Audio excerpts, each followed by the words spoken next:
Il-Malta Labour Migration Policy li għadha kemm tnediet għal konsultazzjoni pubblika se ġġib aktar kwalità fis-suq tax-xogħol lokali waqt li awtomatikament se twassal biex jiżdied il-livell tal-ħiliet tal-ħaddiema.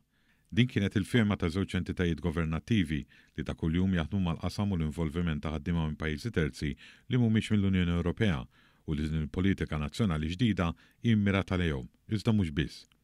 Fil-fatt kif diġà ġie rapportat, il-politika se ġġib aktar stabilità u drittijiet għal ħaddiema kollha mhux l-inqas il-Maltin u l-Awċin. One News kellem mal-kapijiet eżekuttivi ta' Jobs Plus u Identità li fl-ewwel fehmiet tagħhom taw ħarsa ta' xi jfisser dan kollu għal ħaddiema kollha.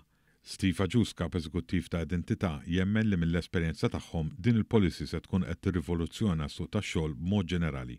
Din il-policy l-fatt jiena nqisha bħala game changer fl-industrija tal-labor. U l-impatt li ħatħalli mhuwiex sempliċement wieħed fuq l-ekonomija, imma wkoll ħatħalli impatt pożittiv fuq il-ħaddiema li ġewwa Malta kif ukoll fuq is-soċjetà. Aħna nkunu ċerti illi l-impatt fuq l-ekosistem ikun wieħed immeġerjat u nkunu ċerti li l-miżuri li qed nimplementaw ikunu kollha ta' vantaġġ għas-soċjetà tagħna. U spjega li l-Gvern fehem li din ir-realtà wkoll qed titlob ċerti bidliet biex pajjiżna jassugura l-kwalità u l-kontroll assolut ta' min jiġi f'pajjiżna. Bħala waħda mill-entitajiet governattivi li jridu jimxu b'konformità mal-viżjoni tal-Gvern, Agius jemmen li l-Malta Labour Migration Policy tibni fuq inizjattivi oħrajn li ttieħdu fl-aħħar xhur biex tiġi assigurata l-kwalità f'dak li jaspira lih il-pajjiż.